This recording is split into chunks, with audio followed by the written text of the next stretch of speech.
안녕하세요. 오늘도 사연살롱을 찾아주셔서 감사합니다. 50대 딸을 키우는 엄마입니다.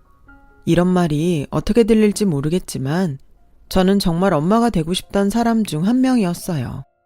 형제 없이 외동으로 자란 환경 탓도 있고 결혼 전부터 조그마한 아이들을 보면 절로 미소가 지어지는 게 저런 아이들을 낳고 키우는 건 얼마나 행복한 일일까 하는 상상으로 이른 나이부터 결혼을 꿈꿨어요. 하지만 제가 선택한 결혼에서는 아이는 쉽게 저를 찾아오지 않더라고요. 한동안 마음고생을 하면서 엄마라고 불리는 다른 이들을 마냥 부러워해야만 했는데요. 이런 속상한 저에겐 엎친 데 덮친 격이라고 또 하나의 복병이 있었어요. 어쩐지 결혼 전부터 저를 그다지 마음에 들어하지 않았던 시어머니는 제가 결혼하고 1년 동안 아이가 생기지 않자 슬슬 저를 압박하기 시작하셨죠. 급기야 결혼한 지 얼마 안 된 저에게 언젠가부터 아예 대놓고 애도 못 낳는 게 무슨 여자야? 라는 식의 막말을 하기 시작하셨어요. 애가 생기지 않아 속상한 건 누구보다 저였는데 저는 이래저래 마음고생을 할 수밖에 없었어요. 저 못지않게 아이를 좋아하고 원했던 남편은 결혼한 지 2년 정도밖에 되지 않았지만 자기 어머니한테 시달리는 저를 위해 산부인과에 가서 불임검사라도 받아보자고 저에게 권했어요. 지금은 결혼 전에 산정검사라는 것을 하는 예비부부가 많다고 하던데 저 때는 결혼 전에 산부인과에 가면 속도 위반한 것이 아니냐는 오해를 받을 때라 여자가 임신도 하지 않았는데 산부인과에 간다는 것이 그리 내키는 일은 아니었어요. 하지만 누구보다 아이를 원했고 또 시어머니가 자꾸만 저에게 애도 못 낳는다고 뭐라고 하시니 정말로 내가 불임이기라도 한 건가 하는 불안한 생각에 남편의 손을 잡고 산부인과로 갔고 그곳에서 검사 결과에 놀라지 않을 수가 없었어요. 이런 말을 하게 되어서 유감입니다. 남편분께서 불임의 원인을 갖고 계세요. 우정자증이라고 채취한 정액에 정자가 없었어요. 혹시 모르니 오늘 한 번 더 채취를 해볼 건데 이런 경우는 생물학적으로 임신이 불가능할 수밖에 없습니다. 정자가 없다니. 많이 양보해서 원인을 알 수 없는 불임일 경우 불임 클리닉 같은 곳에 다닐 각오까지 되어 있던 저희 부부는 검사 결과에 한동안 아무 말도 하지 못했어요. 그리고 저도 저지만 남편은 처음 알게 된 자신의 몸 상태에 많이 놀란 듯 보였죠. 자기야, 괜찮아. 오늘 또 검사했으니까 결과가 달라질 수도 있지 않겠어? 집으로 향하는 길. 애써 남편을 위로했어요. 하지만 큰 이변이 없는 한 결과가 달라질 리 없다는 생각을 했었고 남편 역시 저와 같은 생각이었는지 저의 어떤 말에도 남편은 한동안 마음을 추스르지 못했어요. 그리고 다시 나온 검사 결과는 저희 부부가 예상했던 대로 첫 번째 검사와 일치했고 저희 부부는 아이를 포기해야 할지 아니면 입양을 선택해야 할지 고민해야 했는데요. 이런 저희 부부 말고도 검사 결과를 받아들일 수 없는 사람이 있었으니 저희 시어머니셨어요. 남편의 검사 결과를 듣고는 노발대발하시며 절대 당신 아들이 그럴 리가 없다고 저에게 화를 내셨죠. 제가 진단한 것도 아닌데 왜 저한테 화를 내시는지. 만약 불임의 원인이 저였다면 어떻게 됐을까? 저는 순간 아찔하기도 했어요. 그런 생각을 하진 않았는데 그 모습을 보고 나니 내심 불임의 원인이 제가 아니라 남편이라 다행이라는 생각까지 들더군요. 아무튼 저희가 아이를 갖지 못한다는 것이 당신도 받아들이기 힘드셨겠지만 저희에게도 힘든 일이라는 것을 당시 시어머니는 영 모르시는 듯 저를 붙잡고 이렇게 말씀하셨어요. 다른 병원에 가봐라. 작은 데 말고 큰 병원에 가. 아니, 어떻게 내 아들이 그런 망측한 병에 걸릴 수 있어? 분명 그 의사는 돌팔이일 거야. 옛날부터 애 못 낳는 집은 10중 8구 여자한테 문제가 있었는데 너 혹시 그 의사한테 이상한 부탁한 거 아니야? 괜히 네가 문제가 있는 걸 내 아들한테 뒤집어 씌우는 거 아니냐고. 엄마, 무슨 말씀을 그렇게 하세요? 어머니, 지금 속상한 건 저희도 마찬가지예요. 어머님이 정 검사 결과를 못 믿겠다고 하시면 어머님이 이 사람 데리고 다른 병원에 가서 검사해보세요. 그럼 더 정확하겠네요. 뭐? 너 지금 시애미한테 대드냐? 아니요. 억울해서요. 어머님도 같은 며느리고 여자시면서 저한테 그런 말씀하시니 제가 억울해서 그래요. 웃기고 있네. 내가 너랑 같냐? 난 아들을 무려 둘이나 낳았어. 갖다 비교할 사람을 비교해야지. 내가 너 삐쩍 말라서 골골골 때부터 저거 애는 낳을 수 있을까 알아봤다. 내가 그때 너를 끝까지 반대했어야 했는데 내 죄다 내 죄. 너 이런 일이 옛날이었으면 소박감인 거 알긴 아니? 죄송하다고 빌어도 시원찮은데 뭐? 억울해? 내가 더 억울하다. 엄마, 문제는 나한테 있는데 왜 자꾸 이 사람한테 뭐라 그래? 나도 속상해. 근데 엄마가 계속 이러시면 내일이라도 다른 병원 같이 가요. 가서 엄마가 직접 검사 결과 들으시면 되겠네. 엄마 아들, 엄마가 2번 비참하게 만들면 속이 아주 시원하시겠어요. 남편은 그렇게 말하고 잔뜩 화가 나서는 저의 손을 거칠게 잡고 시댁을 나왔어요. 다른 일이면 몰라도 아이 때문에 우리가 이렇게 될 줄은 정말 몰랐는데 삼신할머니가 다 원망스럽더라고요. 그때였어요. 동네에서 양아치로 소문이 자자한 남편보다 6살 어린 대학 졸업한 시동생이 술이 떡이 돼서는 골목을 비틀비틀 걸어왔고 시댁 앞에서 딱 마주쳤는데 시동생이 먼저 말을 걸어왔어요. 형이랑 형수네? 벌써 가? 그리고 형이랑 형수 당분간 집에 안 올 거니까 엄마가 괜한 말 해도 전달하지 마라. 내가 또 뭘 전달을 했다고? 왜? 엄마랑 싸웠어? 또 형수한테 애 못 낳는다고 구박했구나. 하여간 우리 엄마 왜 그렇게 손주에 목을 매는지. 형수, 너무 스트레스 받지 마요. 원래 스트레스 받으면 생길 애도 안 생긴대요. 내 주변의 애들은 툭 하면 애가 졌다고 징징거리는데 참 세상은 이상해. 나 들어가요. 시동생은 그렇게 위로인지 뭔지 모를 가벼운 말을 하고 집 안으로 들어갔어요. 하지만 은근 저는 그 말이 참 기분이 나쁘더라고요. 누군 생각도 없었는데 덜컥 아이라는 선물이 찾아오고 저처럼 간절히 기다리는 사람에겐 이른 얄궂은 검사 결과나 주시다니. 그렇게 2달이 지났어요. 하지만 그러고 싶지 않은데 저희 부부는 예전처럼 아무렇지 않게 지내는 것이 조금 어색해졌고 저희 사이에 이상한 거리감이 생겨났는데 남편이 먼저 저에게 아이에 관한 이야기를 꺼냈어요. 미안해. 어쨌든 나 때문에 우리 사이에 애가 없는 거였는데 그동안 우리 엄마 때문에 자기만 힘든 시간 보내게 했어. 난 아이 없이 이대로 우리 둘만 살아도 좋고 아이 입양하는 것도 좋아. 난 무조건 당신이 하자는 대로 할 거니까. 나 신경 쓰지 말고 우리 집 신경 쓰지 말고 당신 하고 싶은 대로 결정해. 에이, 그래도 아이 문제를 어떻게 나 혼자만 결정해. 그리고 자기가 일부러 그런 것도 아니고 그냥 우리한테 운이 없는 거지. 시간을 좀 갖고 차근차근 생각해보자. 혹시 알아? 자기 치료할 방법이 있을지. 그리고 물론 마음이 편하지는 않지만 그래도 당신 어머니도 우리 가족이니 뭘 결정하든 같이 결정해. 그렇게 말해줘서 고마워. 내가 자기한테 진짜 잘하고 살게. 우리 둘 다 너무 아이를 바래서였을까요?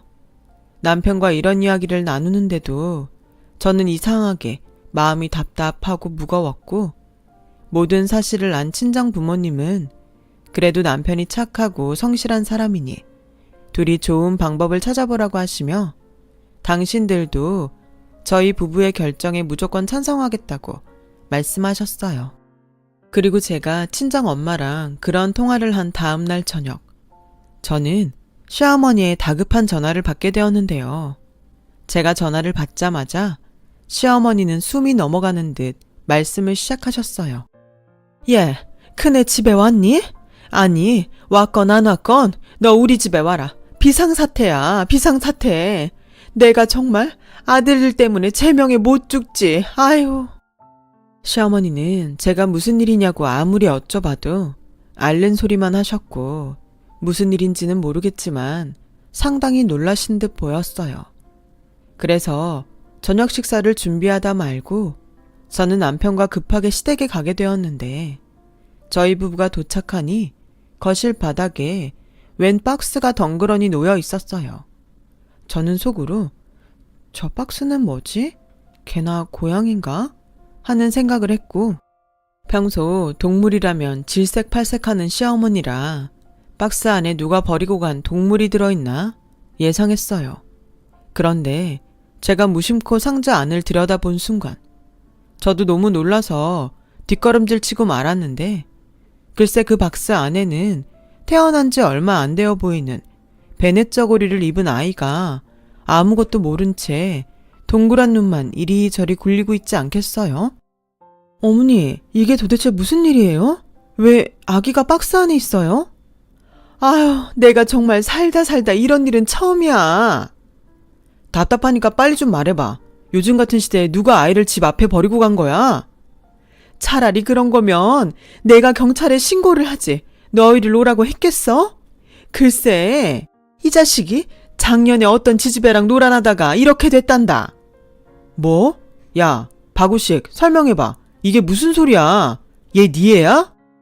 아이씨, 다 듣고 뭘 더 설명하래.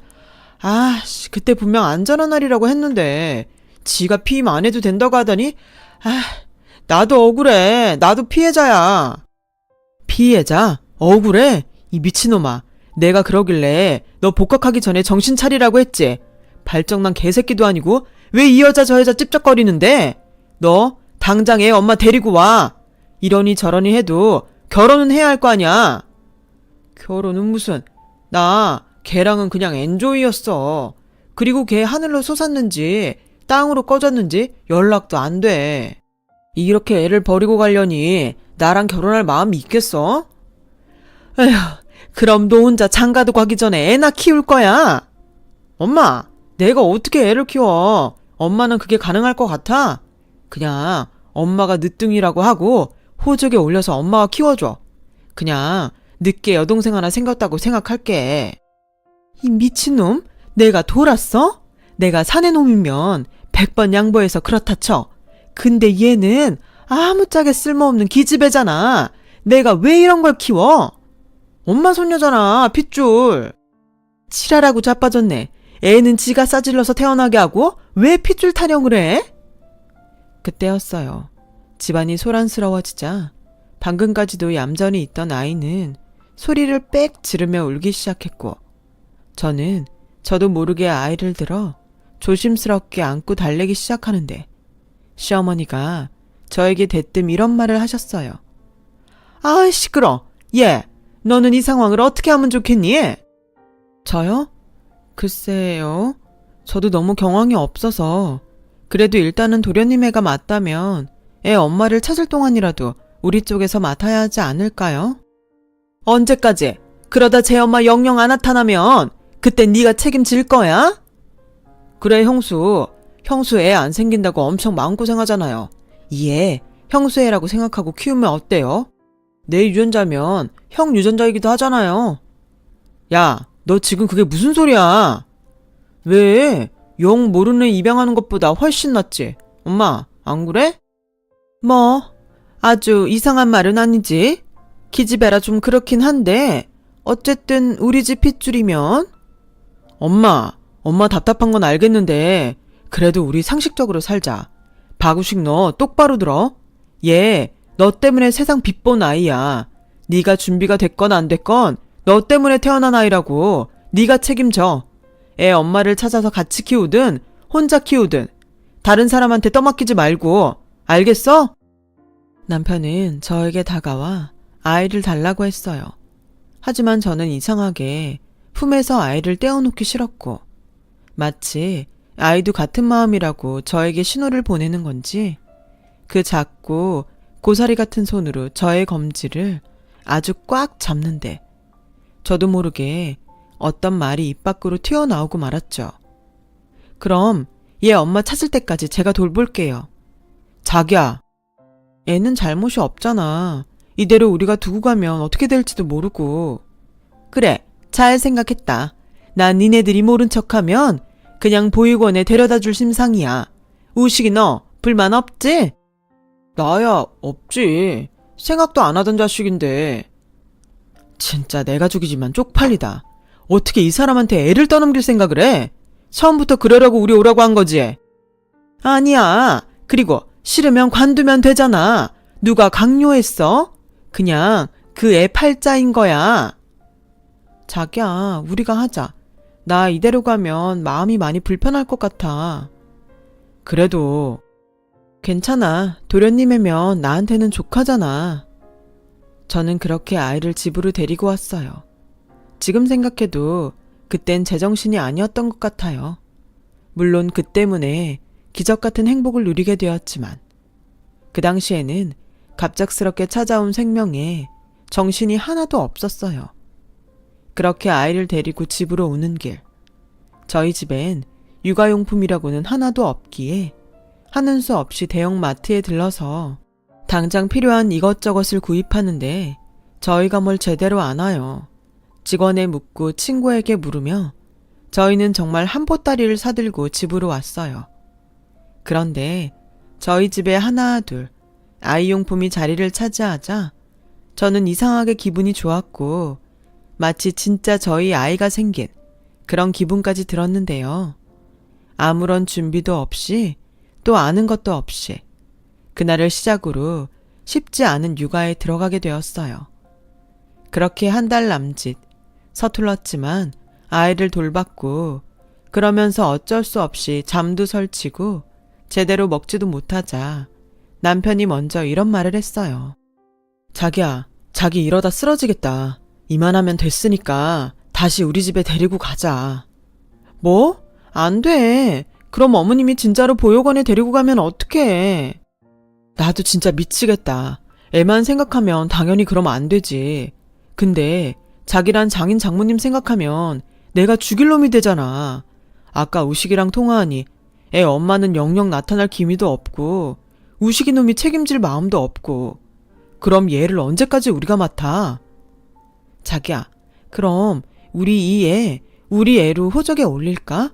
어머니도 허락하실 것 같고 도련님도 뭐라고 하지 않을 것 같은데 나 솔직히 힘들긴 한데 얘 없으면 더 힘들 것 같아. 자기가 전에 내가 어떤 선택을 하든 괜찮다고 했잖아. 나 엄마가 되고 싶어. 뭐 어쨌든 자기네 핏줄이고. 자기야, 내가 원해서 그래. 얘가 이젠 제법 나랑 눈도 마주치고 옹알이도 하는데 너무 사랑스럽잖아. 아예 모르는 아이 입양하는 것보단 어쩜 산신할머니가 우리한테 이해를 보낸 게 아닌가 싶어. 저는 남편에게 간절히 부탁했어요. 하지만 남편은 뭐가 그리 내키지 않는지 오랜 시간 망설이더라고요. 이틀이 지나자 저의 선택을 따르겠다고 했어요. 그리고 저희 부부는 양가의 이 사실을 이야기하고 아이에겐 아영이라는 이름을 지어주었는데요. 시어머니는 마치 이렇게 될 줄 알았다는 듯 별다른 내색을 하지 않더니 어쩐지 저희 딸이 된 아영이를 영 예뻐해주지 않으셨어요. 그래서인지 아영이를 제대로 불러도 보지 않으셨고 기저귀는 물론 제가 부탁을 해도 바로 옆에 있는 분유 한 번을 당신 손으로 먹이지 않더군요. 어머니, 그래도 아영이는 어머님 핏줄인데 좀 예뻐해 주세요. 아, 난 시끄러운 기집애는 딱 질색이야. 근데 걔가 그렇잖아. 너 이제 무슨 일 없으면 얘 데리고 우리 집에 오지 마라. 무슨 벌 받는 것도 아니고 난 이 애 얼굴 보는 게 아주 곤욕이야. 그래도 우식이도 그래. 앞길이 구말린데 네가 책임지기로 했으니 우리 집 핏줄 뭐 그런 거 생각하지 말고 네 애라고 생각하고 키워. 죽이 되든 밥이 되든 난 신경 안 쓸 테니까. 시어머니의 말에 속이 상했어요. 이제 아영이는 누가 뭐라고 해도 저희 딸인데 시어머니는 절대 아영이를 당신의 손녀로 받아주지 않을 것 같았거든요. 그리고 시동생도 제가 아이를 맡기로 하자 마치 정말 자기는 처음부터 아이가 없었다는 듯 아무렇지 않게 행동하면서 아영이한테 눈길조차 주지 않는데 이젠 저도 엄마라 그런지 그런 게 참을 수 없었어요. 그래서 점차 시댁에는 별일 없으면 발을 끊고 별다른 소식도 전하지 않으면서 어느 정도 거리를 두고 지내게 되었죠.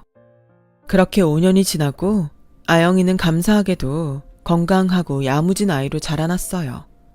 처음 아영이를 자식으로 받아들이는데 시간이 걸렸던 남편은 이젠 저보다 아영이의 일이라면 자다가도 벌떡 일어나는 딸바보가 되었고 저희는 누가 봐도 행복한 3인 가족이 되었어요.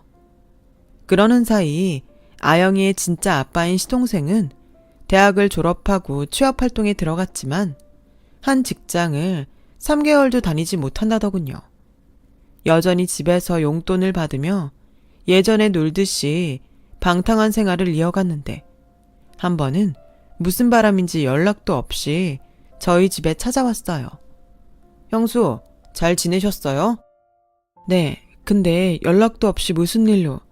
혹시 아영이 보고 싶어서 오셨어요?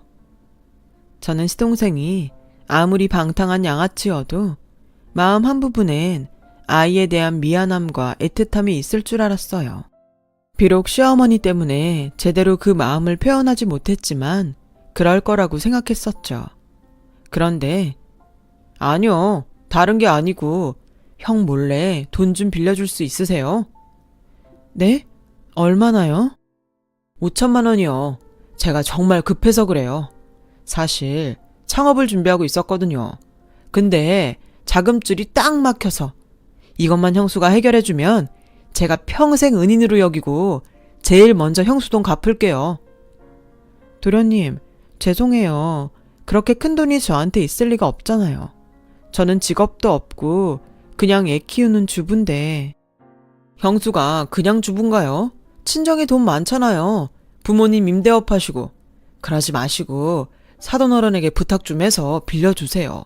저 정말 그 돈 없으면 죽어요.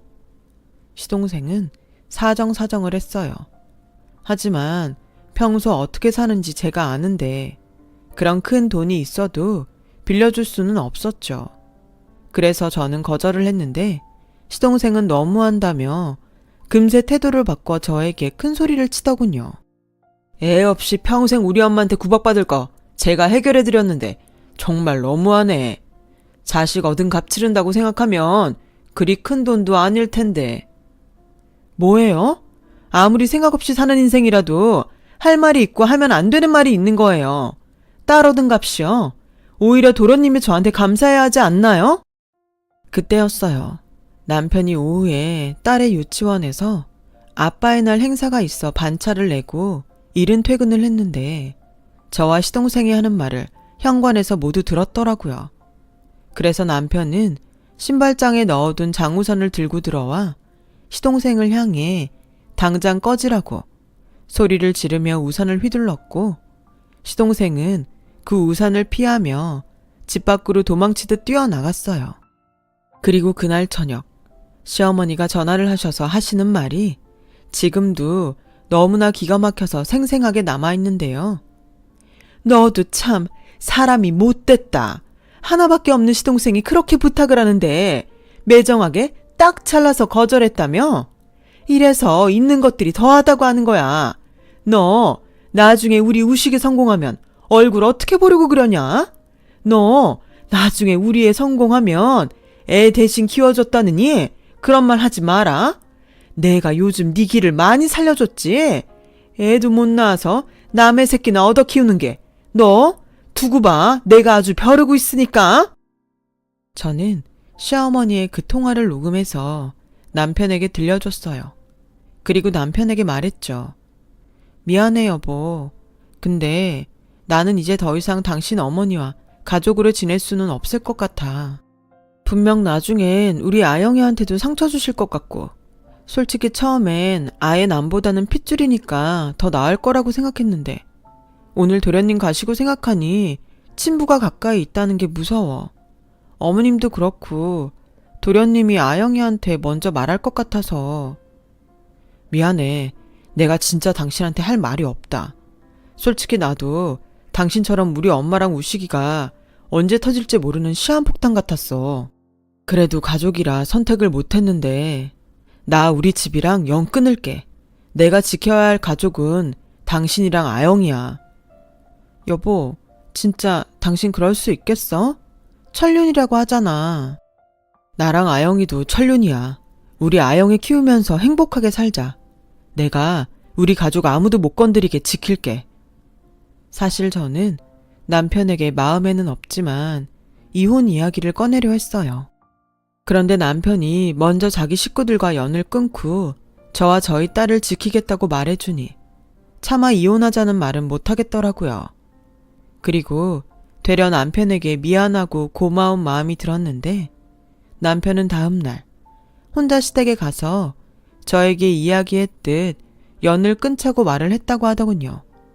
그리고 혹시 자기가 없을 때 또 식구들이 들이닥칠 수 있으니 핸드폰 번호도 바꾸고 이사도 가자고 하는데 남편에겐 미안한 마음이 들었지만 저는 그제야 안심이 좀 되는 것 같았어요. 3개월이 지나갔고 저희 가족과 시댁 식구들은 더 이상 보는 일이 없어졌어요. 그래서 저는 명절에도 시어머니 생신에도 시댁에 가지 않아도 됐고 또 뭐라도 기분 상하게 하는 전화도 받지 않게 되었죠. 하지만 아주 아무렇지 않다고 하기는 좀 그런 게 묘한 찝찝한 마음 한구석에 남아 있었어요. 어쩌겠어요. 저도 저와 제 아이를 지켜야 하잖아요. 그래서 하루하루 구김살 없이 잘 커주는 딸아이를 보면 저는 엄마로서 마음 편히 행복을 누릴 수 있었어요. 그렇게 장장 20년을 시댁과 연을 끊고 살았고 딸은 그때까지도 출생의 비밀을 모른 채 저희 부부 품에서 착하고 성실하게 잘 자라주었는데요. 사실 제가 차마 남편에게는 아무 말도 하지 못했지만 내심 아주 조금 걱정했던 부분이 있었어요. 딸의 친부인 시동생의 그 양아치 기질이었죠. 또 어찌나 공부머리는 없는지 그 이름 없는 대학도 삼수 끝에 겨우 들어간 거라 혹여 딸이 시동생의 그런 부분을 닮았을까 걱정이 되었어요. 그런데 다행히 딸은 친부를 안 닮았는지 날라리 기질도 없고 또 공부머리도 좋아서 학교 다니는 내내 말썽 한번 부리지 않고 전교 5등 안에 항상 이름을 올리는 모범생으로 커주었죠. 게다가 리더십도 좋아서 초등학교에서 고등학교까지 반장은 물론이고 전교 회장까지 싹쓸이하는 그야말로 남들이 부러워하는 아이로 자라주었어요. 그래서 저는 남들의 부러움을 한 몸에 받으며 계속 아이가 승승장구해줄 거라고 믿었는데 고3 수능을 앞둔 어느 날 딸이 저희 부부에게 할 말이 있다고 하더니 아무도 생각하지 못한 말을 꺼내는 게 아니겠어요? 엄마, 아빠, 나 대학은 나중에 갈래. 뭐? 왜? 내신도 좋고 그동안 공부한 게 아깝잖아. 여보, 진정해봐. 아영이 말도 들어보자. 나 사실 공부는 하라고 하니까 열심히 했는데 대학에 가서 뭘 공부하고 싶은지 또 대학 졸업을 하면 뭐가 하고 싶은지 잘 모르겠어. 그냥 남들이 좋다는 대로 따라간다고 행복한 건 아니잖아. 그야 그렇지만 엄마는 우리 딸이 당연히 예쁜 대학생이 될 거라고 생각해서. 그리고 나 사실은 알고 있어. 내가 엄마 아빠 친딸이 아니라는 거. 그래서 결정한 거야. 대학 4년 동안 등록금이 얼만데요. 딱히 목적도 없이 그 돈을 쓰고 싶지 않아. 지금까지도 엄마 아빠 덕에 나 너무 잘 살았잖아. 설마 너 돈 때문에 미안해서 대학 안 가려고 그러는 거야? 너 그러는 거면 아빠 진짜 화낸다. 아니야. 그리고 안 가는 게 아니라 내가 앞으로 어떻게 살고 싶은지 충분히 생각하고 그때 필요하면 갈게. 가고 싶다고 말할게. 아영아, 엄마는 아영이 너를 한 번도 내 딸이 아니라고 생각한 적이 없어. 알아. 그걸 내가 제일 잘 알지. 근데 너 그건 어떻게 알았어? 2년 전인가? 신림동 할머니가 학교에 찾아온 적이 있었어. 사실 나는 할머니 얼굴을 잘 모르니까 사람을 잘못 봤다고 생각했는데 할머니가 먼저 아는 척을 하시더라고. 왜, 나 유치원 다닐 때 제일 친했던 은정이 있잖아. 그 집에 물어보셨대. 넌 왜 그걸 이제 말해? 이럴까봐, 엄마 아빠 속상해할까봐. 처음엔 할머니가 나쁜 사람이라 거짓말하는 줄 알았어. 엄마 아빠가 괜히 할머니랑 연을 끊고 살까 했으니까. 근데 사실이 어쨌든 나는 우리 부모님 사랑하고 우리 엄마 아빠는 나를 끔찍이 사랑하니까 뭐가 돼도 상관없다는 생각이 들더라고. 너 정말 친부모가 아니라서 미안해서 대학 안 가려고 그러는 거 아니지? 아영아, 아빠는 세상에서 엄마랑 네가 가장 소중해. 알아. 우리 동네에서, 아니, 우리 학교에서 우리 아빠 딸 버본 거 모르는 사람 없거든. 나 졸업하고 딱 1년만 시간을 줘. 그럼 내가 뭘 하면 좋을지, 어떤 걸 해야 행복한지 답을 찾아볼게.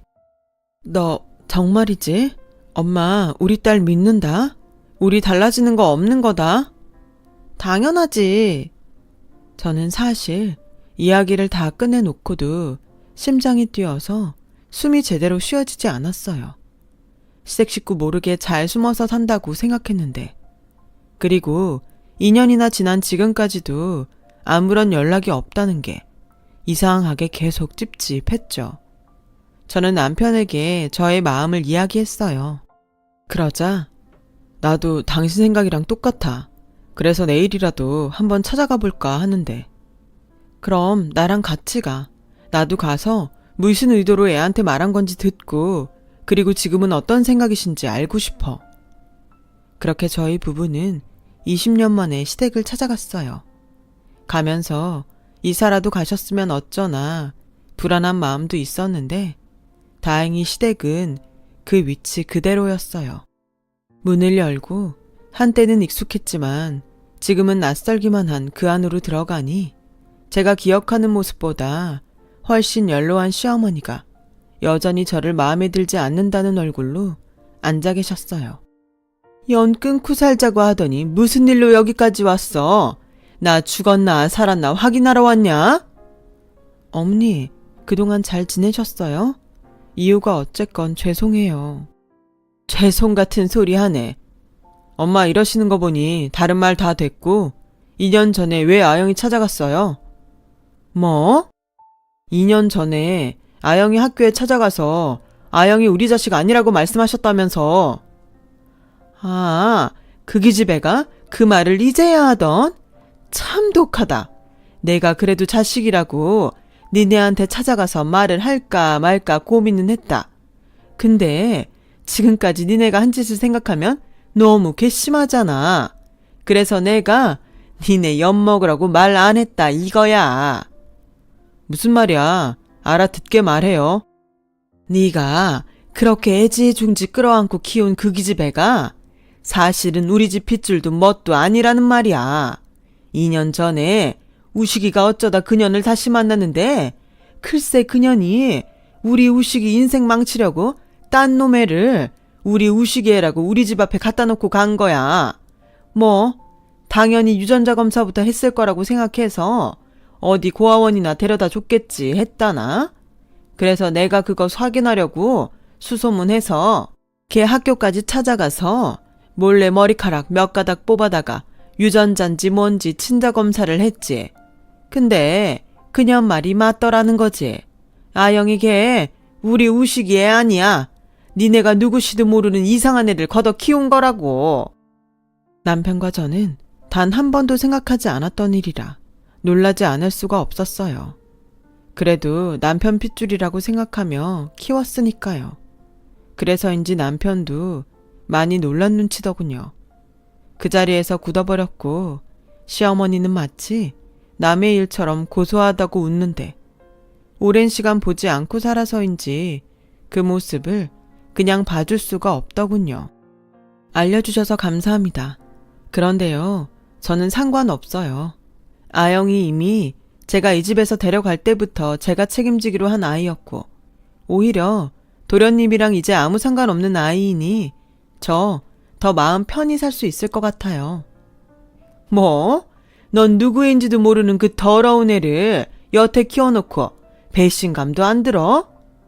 네, 저 아영이 키우면서 정말 많이 행복했거든요. 아영이는 그런 아이예요. 착하고 마음씨도 예쁘고 게다가 공부도 잘하고요. 은근 도련님을 너무 안 닮았다고 생각했는데 왜 그런지 이제야 알겠네요. 어머님 말처럼 누구인지는 모르겠지만 확실한 건 도련님 애가 아니라서 다행이라는 거예요. 야, 너 지금 오랜만에 와서 사람 염장 지르냐? 네, 어머님이 먼저 제 딸한테 함부로 하셨으니까 저도 똑같이 하는 거예요. 저 이제 예전에 어머니 며느리 아니에요. 저 자식 일이라면 무서운 거 하나 없는 사람이거든요. 더는 제 허락 없이 제 딸 만나지 마세요. 아주 모성이 눈물 나네. 누가 들으면 지가 나온 줄 알겠어. 엄마, 됐어요. 몰랐던 거 알려줘서 고마워요.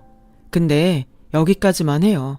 나도 이 사람처럼 아영이 누구 자식인지 상관없이 내 딸로 생각하고 앞으로도 계속 그럴 거니까 지금처럼 우리 엿먹어라 하시고 건강하게 지내세요. 가자 여보. 네가 아주 애미도 버리더니 마누라 종이 다 됐구나. 왜? 처가가 잘 사니까 거기에서 뭐 좀 먹을 게 나오더냐? 아주 많이 나오더라. 그러니까 앞으로도 각자 알아서 살아요. 저와 남편은 그렇게 또다시 시댁을 나왔어요.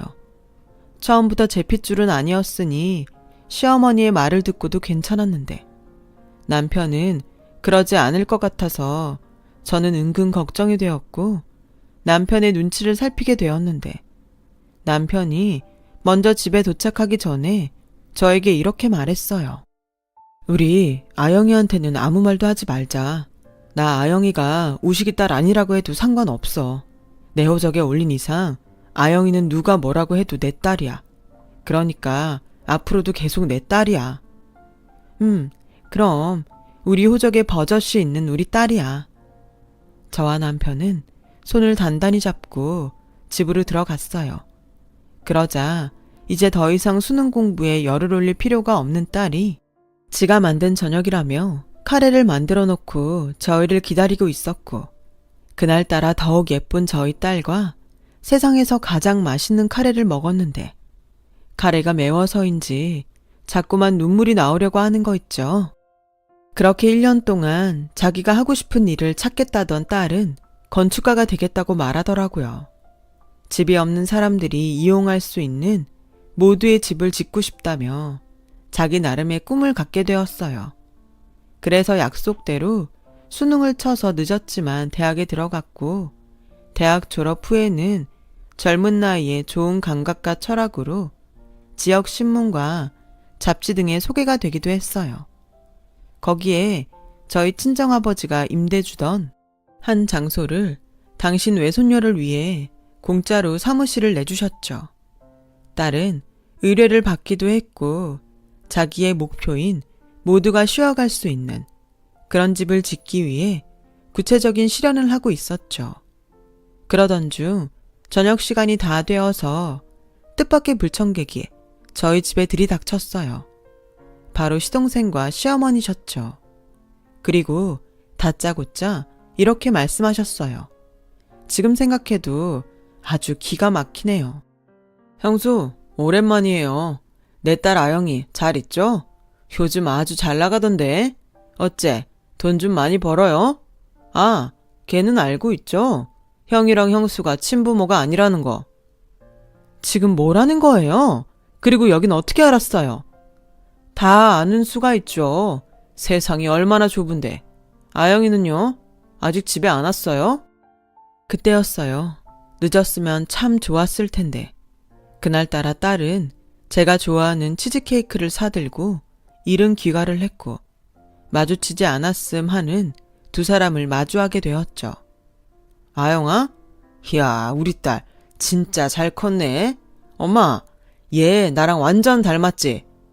그럼 네 딸인데 누굴 닮니?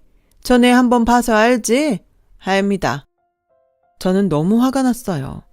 유전자 검사 어쩌고 하면서 누구 자식인지도 모르는 더러운 아이라고 하더니 무슨 꿍꿍이로 저러나. 당장이라도 큰 소리를 치고 싶었는데 딸이 모든 사실을 알까봐 저는 무서웠어요. 그런데요, 제 딸은 제가 걱정했던 것과 다르게 강한 아이였어요. 아, 그때도 잘 몰랐지만 지금도 잘 모르겠네요. 엄마, 이거 엄마가 좋아하는 케이크. 냉장고에 넣고 이따 아빠 오면 우리 같이 먹자.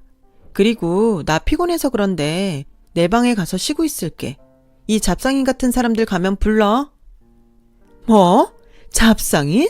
예, 너는 예의범절 뭐 그런 것도 모르니? 할미잖아. 네, 할머니. 누가 봐도 할머니시네요. 근데 주거 침입죄라는 게 있다는 건 알고 계신가요? 어머, 얘 좀 봐. 엄마, 참아. 얘가 아직 잘 몰라서 그래. 아영아, 내가 네 친아빠야. 많이 놀랐지? 아니요. 제가 왜요? 아, 그래? 아, 우리 딸이 아빠가 언제 곧 찾아올 거라는 걸 알았구나. 우리 이제 같이 살자. 아빠가 그동안은 사정이 있었어. 그래서 삼촌하고 외숙모한테 너를 잠시 맡겼는데. 맡겨요? 지금 내 나이가 몇인데. 그리고요, 저 바보 아니거든요? 아빠? 할머니? 이것 보세요. 저 댁들하고 아무 상관없는 사람이라는 거 저 진작부터 알았어요. 그때 할머니 오셔서 제 머리카락 슬쩍 뽑아가셨죠? 그래서 저도 혹시 몰라서 다 검사해봤어요. 저랑 아빠랑 생물학적으로 일치하는 게 없더라고요. 그래도 저는 상관없어요. 엄마 아빠가 사랑으로 키워주셨으니까. 그런데요, 그쪽은 뭐죠? 생물학적으로도 남이고 절 키우지도 않았는데 뭘 우기는 거예요? 그래, 네가 이미 다 안다니 어쩔 수 없다. 그럼 내가 네 아빠 동생이니까 법적으로 삼촌이다. 이건 맞지? 그러니까 툭 까놓고 삼촌한테 돈 좀 빌려줘. 그래, 가족이니까 좋게 좋게 네가 좀 도와줘라. 그때였어요. 저도 모르게 제 손이 먼저 시어머니와 시동생에게 가장 가까운 냉장고에서 계란을 꺼내 던졌고 그 계란들은 제대로 그들의 머리에 명중했어요. 야, 너 지금 뭘 던진 거야? 어머니, 염치라는 걸 좀 갖고 계세요. 어머님이 저한테 뭐라고 하셨는지 설마 잊으셨어요? 그래놓고 돈을 빌려달라고요? 형수, 우리가 지금 형수한테 빌려달라는 거 아니잖아요. 야, 너는 어떻게 인생을 그렇게 한결같이 구질구질하게 사니? 나 같으면 쪽팔려서 그렇게는 못 살겠다. 뭐예요? 형수 미쳤어요? 아영이 이리 와. 내가 너보다 나이 많고 서열로도 위니까 경고한다. 다신 우리 집에 그리고 아영이 앞에 나타나지 마. 돈을 빌려줘? 차라리 기부를 했으면 했지. 너한테는 못 줘. 에이씨, 그럼 나한테 기부한다고 생각하면 되잖아. 며느라, 우리가 급해서 그래. 얘가 사기를 당해서 우리 집 넘어가게 생겼어. 당장 밖에 나앉게 생겼는데 어쩌냐? 아니 우리 그냥 니네 집에 들어와 산다? 너 또 그건 싫잖아. 지금 그게 무슨 말이야? 어딜 들어와 살아? 진짜 아무리 엄마고 동생이어도 못 봐주겠네. 당장 안 나가? 여긴 또 어떻게 알고 찾아왔어? 형, 그러지 말고 우리 좀 살려줘. 형, 우리랑 같은 핏줄이잖아. 핏줄 타령 좀 그만해. 할 수 있으면 그 피 다 뽑아서 다른 피로 바꾸고 싶으니까. 지금 당장 안 나가면 나 경찰에 신고한다. 엄마도 자업자득이라고 생각해요. 야, 그래도 내가 네 엄마인데 너 정말 너무한다. 네, 그렇게 저 원망하시면서 사세요. 저는 뭐 엄마 자식이니까 어쩔 수 없죠. 하지만 집사람이랑 우리 딸은 엄마랑 아무 상관없는 사람이니까 제발 그냥 두세요. 저 이제 정말 안 참습니다. 그날 본 남편은 제가 결혼하고 처음으로 본 가장 무서운 얼굴이었어요. 저와 딸에겐 자상하고 늘 양보만 해주는 사람이었는데 가족을 지키겠다는 남편의 그 말은 빈말이 아니라는 걸 그날 절절히 느낄 수 있었어요. 그렇게 시어머니와 시동생은 씩씩거리며 저희 집을 나갔고 이사를 고려했지만 이젠 더 이상 피하지 말자는 생각에 저희 가족은 더욱 똘똘 뭉치기로 했어요. 그 뒤에 시동생은 또 무슨 재주로 알았는지 한동안 딸의 사무실을 찾아간 것 같은데 그 사무실이 저희 친정아빠 건물에 있잖아요. 저에게 모든 사실을 들으신 아빠가 시동생을 아주 혼쭐을 내서 쫓아냈다고 하셨어요.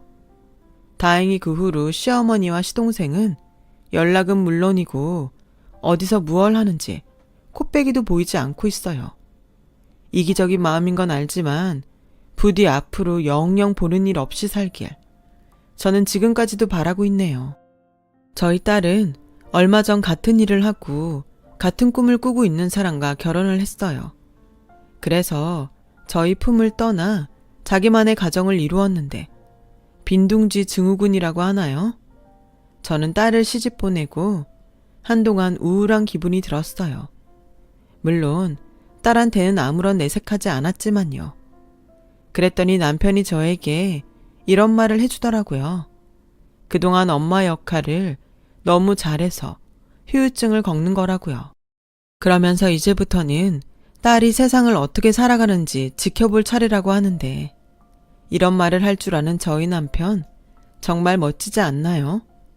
저는 남편의 말을 듣고 지금의 제 역할이 무엇인지 잘 알게 되었어요. 그래서 지금은 딸이 어떤 가정을 만들어가는지 그리고 어떤 행복을 찾아가는지 응원하며 지켜보고 있어요. 지금 돌이켜보면 저는 그동안 열심히 부모 노릇을 하긴 했지만 제가 그 부모 노릇을 잘 했는지 어쩐지 잘 모르겠어요. 하지만 단 한 가지 분명하게 아는 것이 있습니다. 저는 부모로 살아온 시간 동안 참 많이 행복했고 앞으로 부모로 살아갈 시간은 더 없이 행복할 거라는 것이죠. 지금까지 저의 긴 이야기를 들어주셔서 감사합니다. 세상에 존재하는 모든 부모님을 존경해요. 부디 매일매일 행복하세요. 여러분, 사연 댓글에 응원과 현명한 조언 부탁드려요. 좋아요와 구독은 저에게 큰 힘이 됩니다. 오늘도 좋은 일 가득하세요.